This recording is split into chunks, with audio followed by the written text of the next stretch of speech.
Being aware is our divine nature and one of the most essential and powerful tools in self realization, because I will sooner or later, eventually and gradually realize that I am awareness myself.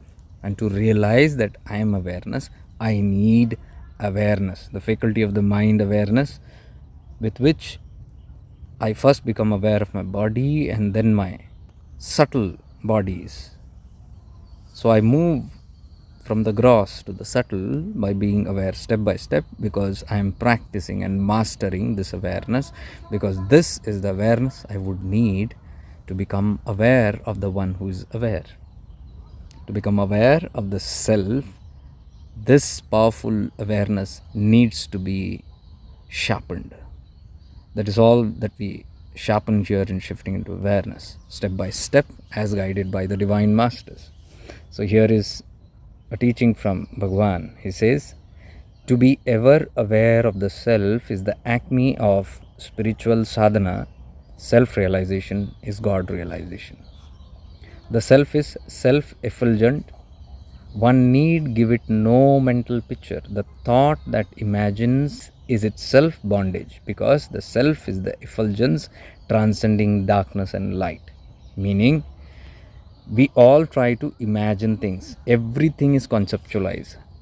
Whatever we can even think of through our mind is all categorized under concepts. So whenever we say soul, Atman, God, you'll see immediately these are projections in your mind.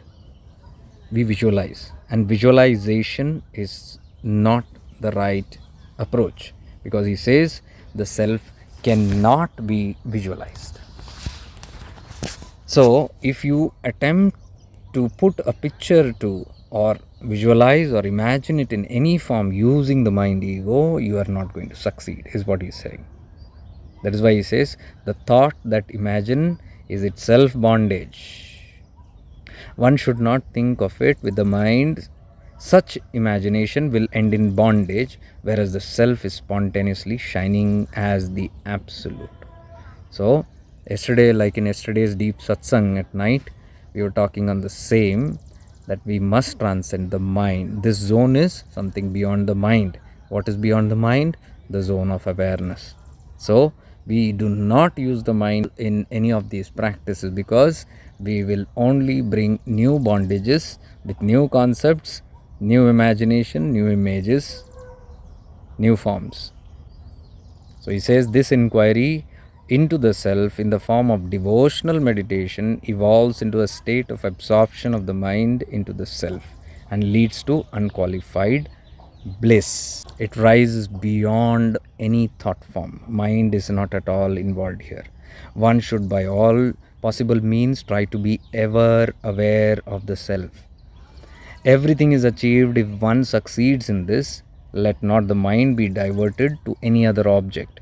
One should abide in the self without the sense of doership, even when engaged in the work born of destiny. Beautiful. I love this when he says, when one is engaged in the work that is born of destiny, means whatever work comes to us, whatever we are doing right now is something that is born out of destiny. But we can outgrow it being immersed in our work at the same time, not holding the sense of doership. So it's a very thin line, and this is what we are trying to practice here. It's a very deep kind of freedom that you attain by being in the world and yet not in the world, by operating through the mind yet not being operational with the mind. Very thin line. So that's why it needs a lot of precision and stillness and discipline to even practice and think about this. That is why we have these deep meditative sessions, Zoom sessions at night, where so much of discipline is being emphasized on sincerity, commitment, dedication. Look forward to seeing you in most of these upcoming deep contemplative practices, which are all free sessions.